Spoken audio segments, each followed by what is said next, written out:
On July 18, 2003, British biowarfare expert and UN weapons inspector Dr. David Kelly was found dead on Harrowdown Hill, near his home in Oxfordshire.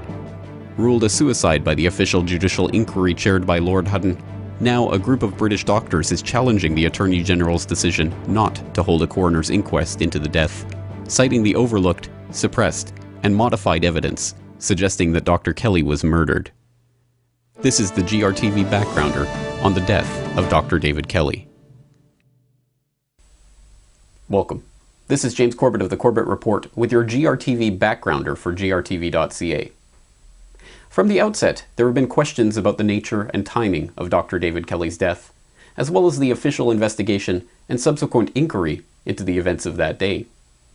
As a UN weapons inspector who had been to Iraq dozens of times to investigate allegations of Saddam Hussein's bioweapons stockpile, Kelly became the center of attention in the summer of 2003 when he was revealed as the source of a controversial BBC report alleging that the British government had sexed up its dossier on Iraqi WMD. In the wake of that scandal, he was called to testify before a parliamentary committee investigating the BBC report and was aggressively questioned about his role in the scandal.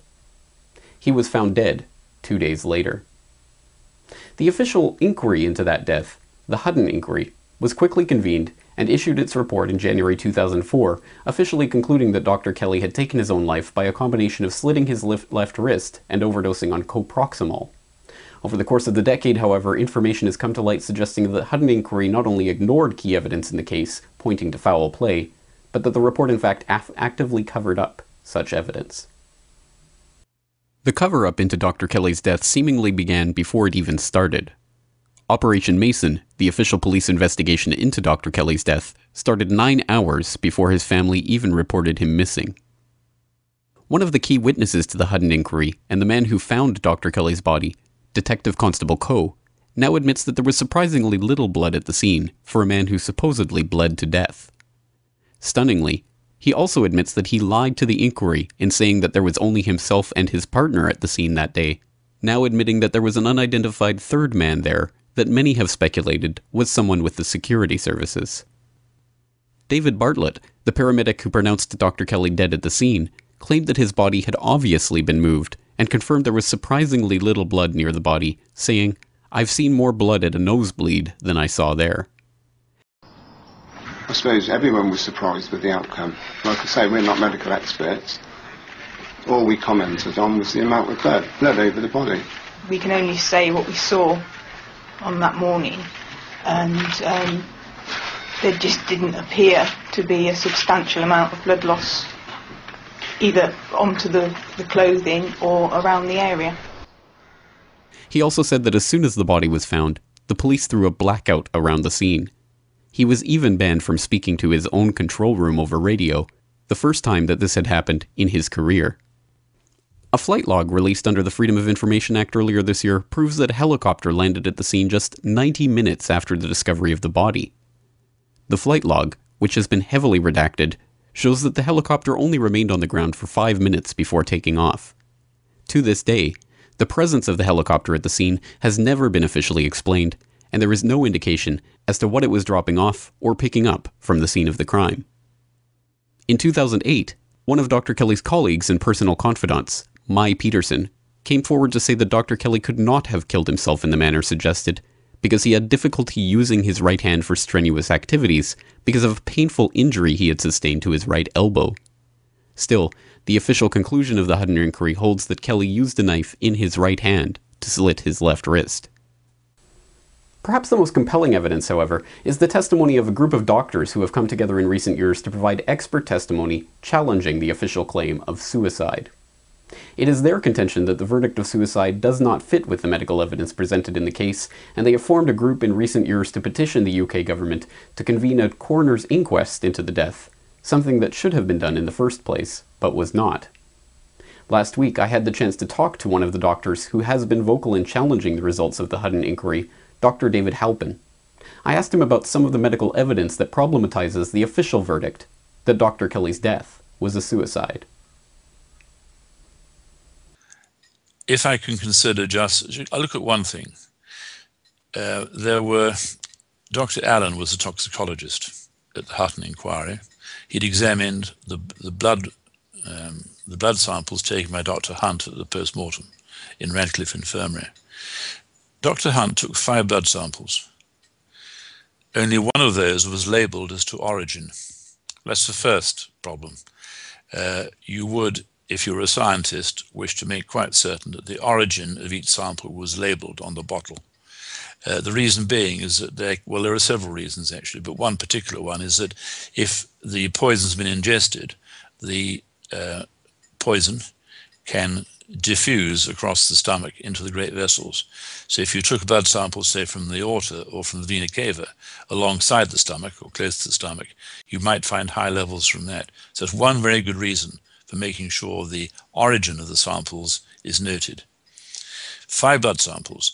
Dr. Allen at the Hutton inquiry referred to 4 blood samples. One had flown away. He discussed the only blood sample that he described as containing the 2 components of the coproximol, that is the paracetamol, or the dextropropoxyphene, which is an opiate. It's a morphine-like synthetic compound. The only sample that he described as containing these was sample NCH47. The dextropropoxyphene level in that, the paracetamol level was, I think, fairly high actually. But the dextropropoxyphene level was reported as being 1 microgram per 100 ml. I can't remember the exact levels now, I'm getting tired. But he said in the gentle cross-examination that the 2 papers that he knew that described death from dextropropoxyphene described levels in the dead persons about 3-fold or 4-fold higher than the level he was describing in Dr. Kelly. All right.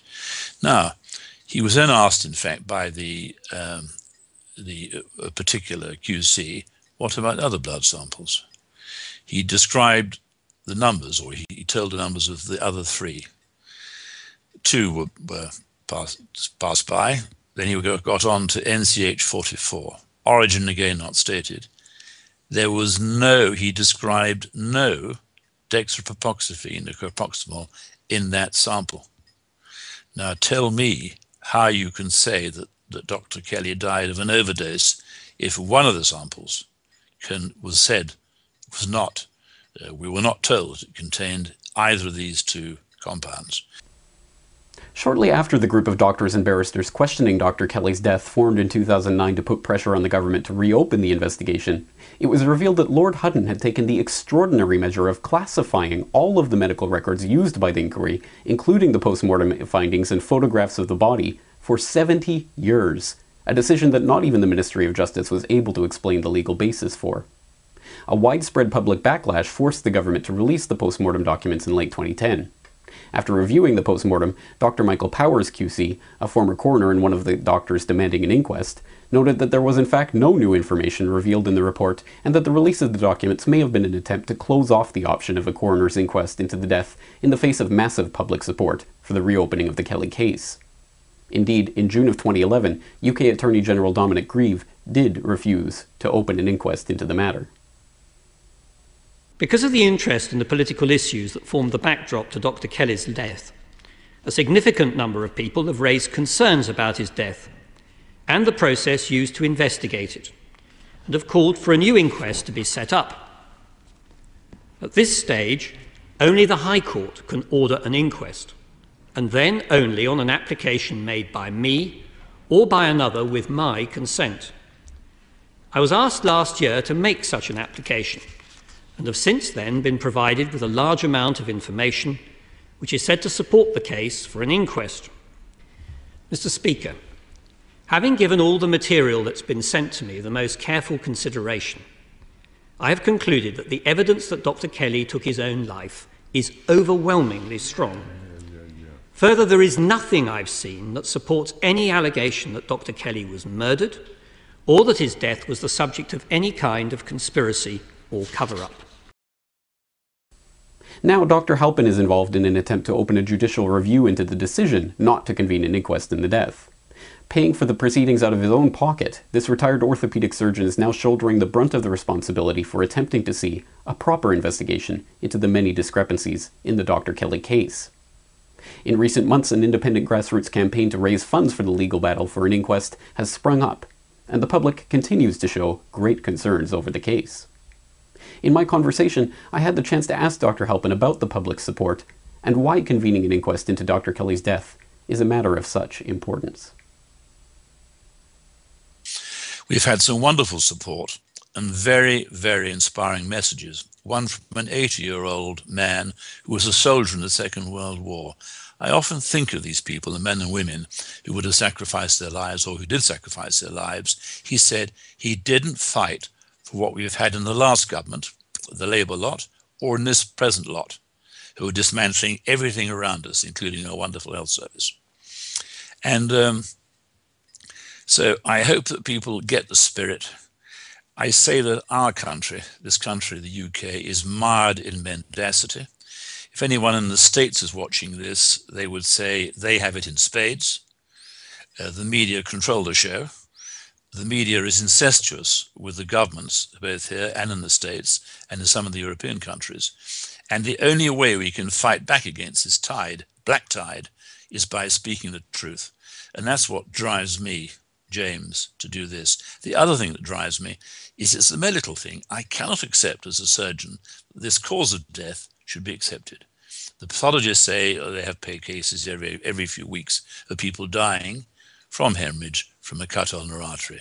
I want to see the PM reports and to know whether there was anything else, like depressant drugs, which they usually take actually when they're cutting their wrists. I know that because I repaired the wrists, the tendons and the nerves when these young people had done it. So I don't accept it, and I've gone on saying that for 8 years, and it's my main motive in a way, in fact, apart from speaking the truth. I don't accept as a surgeon this can happen. Do you see? But we do need public support. If it's down to me and Sue, we will be many, many thousands of pounds down in debt. Not in debt. It means we have to get shot of savings. And I don't think that should be the case. This is a public matter. People say, well, it's up to you, Halpin. You're doing it. Up to you. Do what you like. But the thing is, this has great public importance because we don't know how this man died. It seems likely that he was assassinated, I think. In fact, I think it's very likely. Partly because so much evidence was withheld. If it was an inquest, if it was a suicide, why did the police retain about 9 pieces of evidence? Is it likely that this man's death was innocent in that he took his own life when so much was retained and so much effort was made by Falconer to contain the inquiry, as far as I'm concerned? And the answer is, of course there must have been a reason for that. You must look for reasons for that silence and for those lies. For more on this story and other breaking news and current events, please go to globalresearch.ca. For more research and analysis by James Corbett, please go to corbettreport.com.